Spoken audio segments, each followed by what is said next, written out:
Hey there, it's Nina with Walla Stamping. Thank you for joining me today. So this is the project that we're going to be making today, and this is the one we're going to be doing. I've made, as you can see, 3 different ones, 3 different colors, 3 different styles, kind of. This one I think is more of a cutesy little Southern girl style with the paper and color coordination. This one I think is more of an everyday kind of bag, and then of course this one is an evening bag with the colors and the shimmer and the shine. So this one is the one that we're going to be doing in the tutorial today, but as you can see, the only thing that's different is basically the color. So I'll go ahead and tell you what I used on these other 2 in case you would rather make these instead of this one. This one I used some soft suede and some early espresso. Then to make my daisy, I just used some Whisper White and inked it with some Melon Mambo and some Tangerine Tango, and then I used some crushed curry in the center, and I also used a faceted gem that I colored with a green Sharpie, and then to keep it shut I just used some of the black shimmer ribbon. On this one I used the Bundle of Love Designer Series paper for the whole box, and I used some basic black and some gold glimmer paper for the handle, as well as the stripe across the bottom and the flower. And then I used some old olive for the little leaves in the background. Now I just hand cut the little leaves, and I used my 3/4 inch circle punch to punch out these petals, and then I just pinched them together and glued them all to form a little flower. And then this one we will be making today. So let me move some of these others out of the way, and I'll tell you everything you're going to need to make this project. So you'll need a couple pieces of old olive, and both of these are cut to 8.5 by 6. Then for the handles, 2 pieces of 3.5 by 3.5. For the center of the flower, a scrap piece that's 1.5 by 1.5, somewhere in that ballpark. Then I am going to be using the Merry Little Christmas Designer Series paper. Now to look at this, you would never know that this came out of a Christmas paper pack, would you? That's something that I really like about the Designer Series paper that Stampin' Up! Has come up with this year, is even though it has a Christmas theme, it's got patterns in there that you can use throughout the year. So I think that's totally awesome. You'll need a piece of crushed curry for the pocket, 2 1/4 square, and then I just have a scrap piece of some Whisper White. This is 11 inches by about 2.5. So let's go ahead and get our scoring done. I'm going to put my old olive in where the 8.5 inch is across the top, and we're going to score this at 1 inch and again at 6.5. And then I'm going to turn it so the 6 inch is across the top, and I'm going to score this at 2. We're going to do the second piece identically. We do have some more scoring to do, but we're just going to use our ruler to do that with. I'm going to just make a little pencil mark here. What I'm going to do is I'm going to line my ruler up with the edge of my paper, which means that my 1 inch mark is in line with my 1 inch score mark. And then I'm just going to make a little mark up here at 2 inches. Then I'm going to come across to this side, and I'm going to line my ruler up so that my 1 inch is on this score line, and I'll make a little mark right there at 1 inch and at 2 inch. So basically what you're going to have here is you're going to have a little mark, 1 inch on either side of the score line. Now this side you don't need one on, but we will be scoring from that corner. And then on this score line I have 1 inch to the left and 1 inch to the right, a little score mark. So I'm just going to use my ruler and my stylus and get this scored. So what I'm going to do first is I'm going to line my stylus up right here where these 2 lines come together and form a cross. Then take my ruler and slide that against there, and then line the other end of my ruler up with that little pencil mark that I made, and then I'm just going to score. Then I'm going to keep my ruler in the same place right down here, but swivel the top of it over to that other pencil mark that I made and score again. Now we do have to score off over here on this edge. So what you'll do is you'll take your ruler and line it up right down here at this edge where this horizontal score line comes across and stops. Then of course the top of your ruler will line up with that pencil mark that you made and score.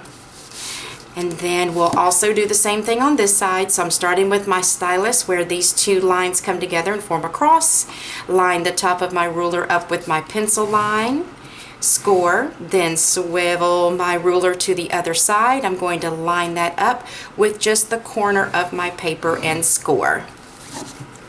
So let me hold this up and see, hopefully, I think you can see all those score lines. And of course, as always, on the printable PDF, I'm going to have the supply list you're going to need, all of the measurements of the different size pieces of paper you're going to need to cut, as well as the measurements for the scoring and a diagram of this so that you'll have a visual of where all your score lines are going to go.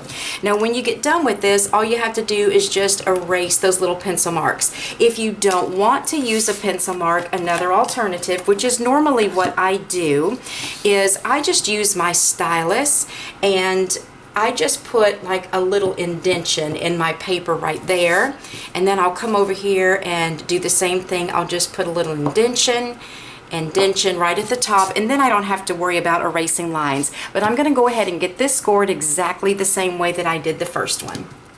Alright, now that we've got all of our score lines done, what we're going to do is just cut straight up each of these score lines right here. Now this one we're going to cut away, and I'm going to cut that at an angle because this little tab right here where we made that first 1-inch score line, that's going to be what holds the bag together. And then I'm going to angle it up at this top end also. Then I'll cut straight up this score line, and then I will cut a little wedge out of this tab. We're going to do the same thing on this piece. And what I like to do is the score lines that I did first that are straight up and down, I go ahead and fold those. So I've got the front part of my purse where I can see it on that straight up and down score line. I'm going to fold over so that that will end up being tucked in when we are putting the purse together. So fold it over where you can see the back side of that piece of paper like that. Then on the diagonal score lines, I'm going to fold it so that it goes backwards. I hope that that makes sense. But as you can see, what'll happen is, well, let me do another score so it'll make more sense as I'm going along, because I don't feel like I explained that in a way where you're not scratching your head right now and going, what is she talking about? So in other words, where you have these two diagonal score lines, this little triangle that you have formed right here by creating those score lines will be tucked to the outside of the bag, and then this straight up and down score line that you made will end up being tucked on the inside of the bag. So it'll be like that. So I hope that that is clear as mud, but I think you know what I'm talking about.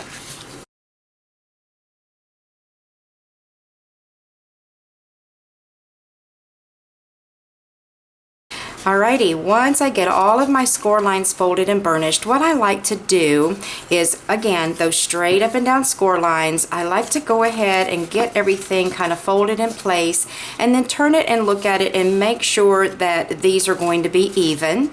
Then I'll do the same thing over on this side. Okay, those look good. Let's try these. Those are fine.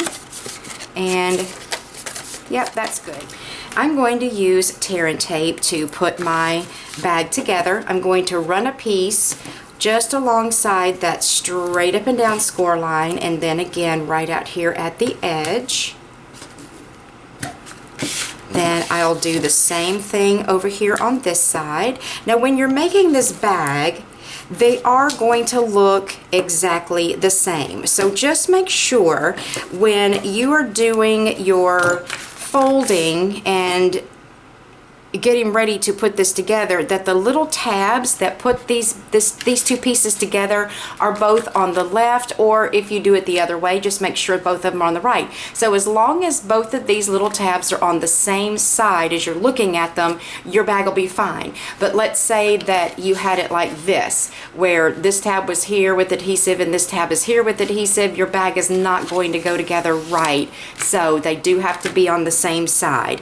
Let's go ahead and get our pieces of designer series paper prepared to put on the panels. So I've got it so that my 5.5 inch is long ways and this is the 4 inch, and all I'm going to do is just line up my ruler, make a little mark at 1 inch here, and then do the same thing over here. Then I'm going to go ahead and score it, and this is just a cutting reference here. You can do this with a pencil if you'd rather do that than do it with your stylus.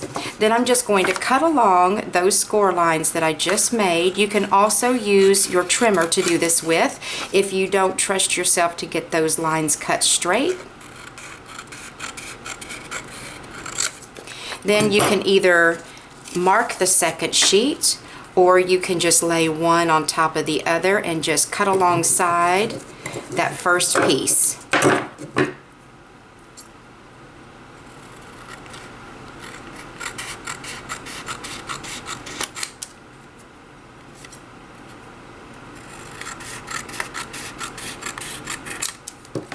Then we're going to adhere this down, and there is a possibility that it might hang over your little diagonal score lines a little bit, but you can just trim those off if they do. Now to adhere this down, I'm just going to use my fast fuse. Now what I'm going to do is I'm going to mainly concentrate on getting the bottom of my paper lined up with this score line. If it hangs over a little on the sides or the top, that's fine. I can just cut the excess away.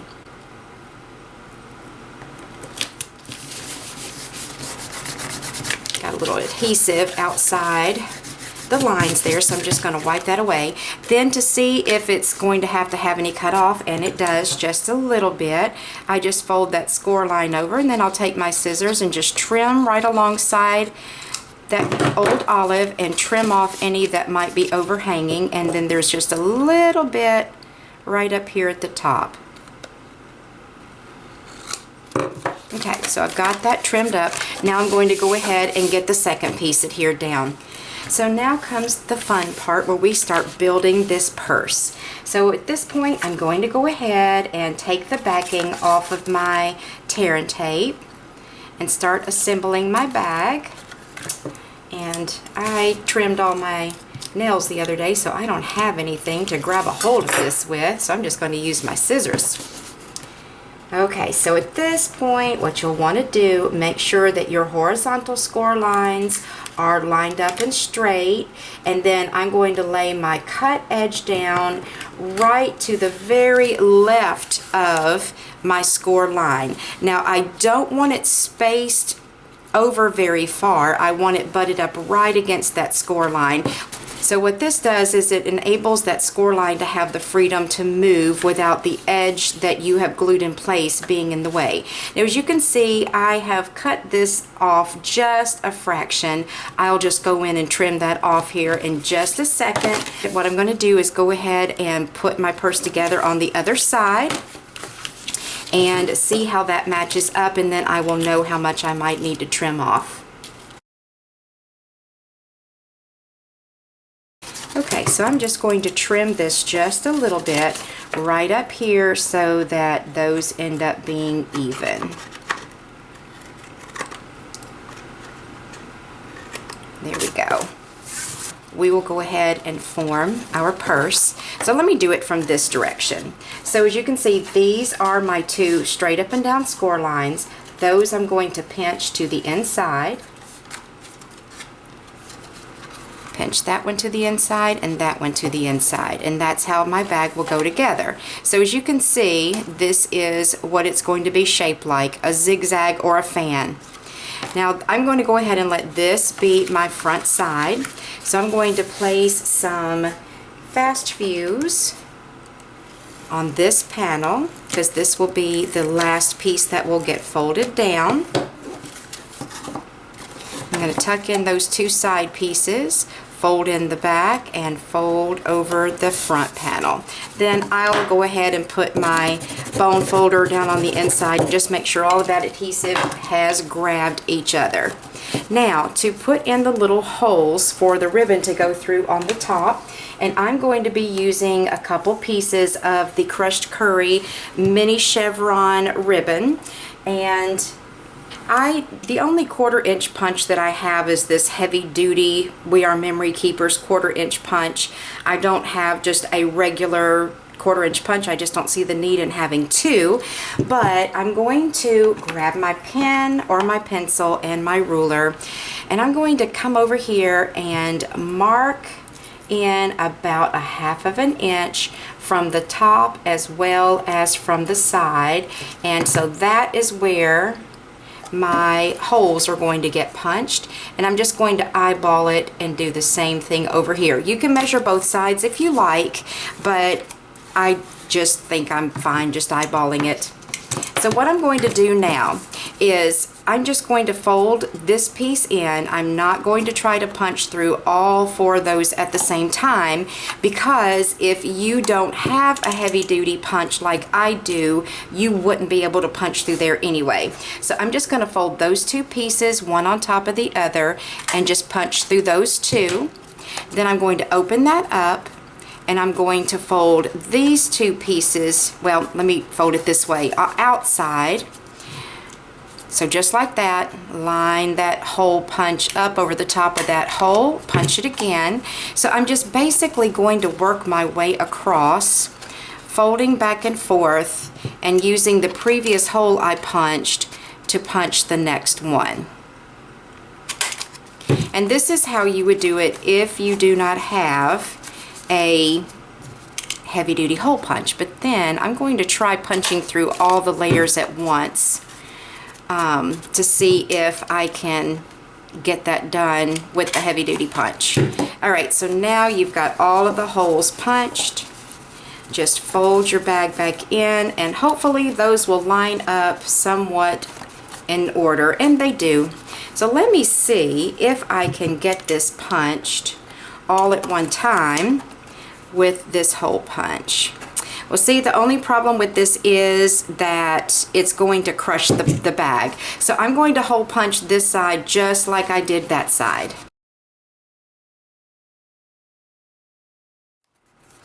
Alright, so I've got those done. Now what I'm going to do is just take my ribbon, and let's see, this is the front. So I'm going to thread that ribbon through from the back and pull that through the front. And I don't remember if I told you, but I've got these 2 pieces of ribbon cut at about 6 inches, and then I'm going to be trimming some of it off on top of that. So I'm going to just bring that around, and I just tie mine in a single, I don't think you would call that a knot, but just tie it one time and then snip off the excess ribbon. And the reason I do that is I don't want it to be difficult for the person that's receiving this bag to be able to get into it. You can tie yours in a bow if you would choose to. That's not a problem for me if that's what you want to do, but this is just the way that I've decided to do mine. So at this point, why don't we go ahead and get our flower made? And I'm going to be using my Whisper White and my daisy punch, and I'm going to punch out 4 of these daisies.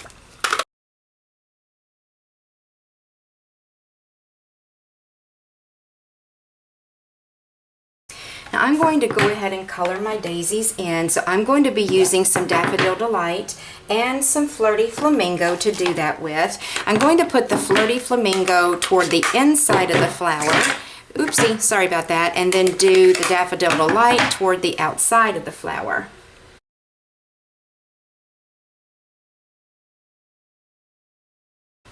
Now if you can see what I've got going on here, I've just got that Flirty Flamingo in the center, and I just gradually work that out toward the Daffodil Delight. So I'm going to go ahead and get all of my flowers colored in, and then I will come back and show you how to put it all together. Alright, so I have my Faceted gems here, and I've got a green Sharpie. So I'm just going to come in with my Sharpie and color one of these in green, because that is what color I want the inside of my flower to be. Now you can leave these plain, uncolored if you want to. You can color it a different color if you want to. Now I'm going to take my 3/4 inch punch, and I'm going to punch out my smaller piece of Old Olive. I'm going to grab, oops, let me get it here, the Flirty Flamingo dauber that I was using. I'm just going to go around. As a matter of fact, I'm going to put it down here so I can get more color on it. I'm just going to use the color that was left over from doing the flowers and just sponge some of that around the outer edge of this circle. It's not going to be much color on there, just a little bit. Then I'm going to take my scissors, and I'm just going to make straight little snips all the way around as though you were cutting a pie, but each of these are not going to come all the way into the center. I'm going to stop so that when I'm done trimming these, I'll have about, I would say, 1/8 of an inch diameter from where one snip stops and the other one stops across from it. I'm going to use my stylus, and you can use your, what is it called? Your Pierce mat if you want to. I'm just going to use the palm of my hand and my stylus, and I'm just going to run that around and around and around in circles until I give that a little cupped shape, just like that. Now what I need to do is just take my little faceted gem, stick that down in the center, and then try to give that its little cupped shape back again. Okay, so now we're wanting to give our daisy petals some shape. So I'm just going to use my bone folder and just roll each of those petals between my thumb and my bone folder.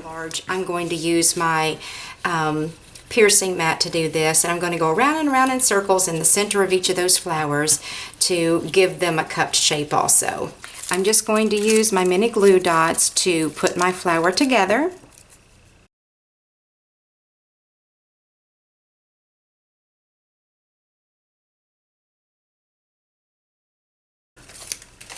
Now once I get my flower together, I'm going to go ahead and fluff everything up again.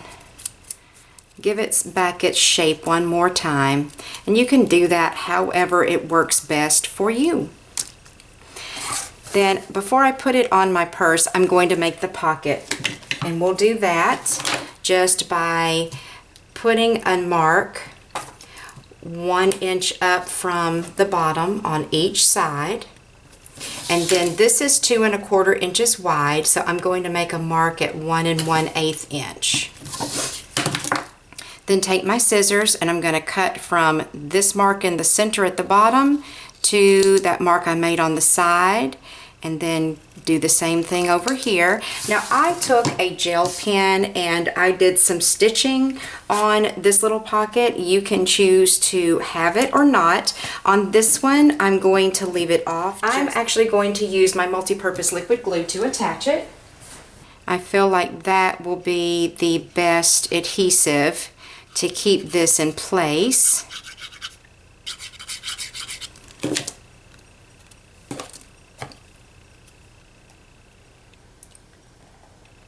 I'm just putting that right in the center of the bag.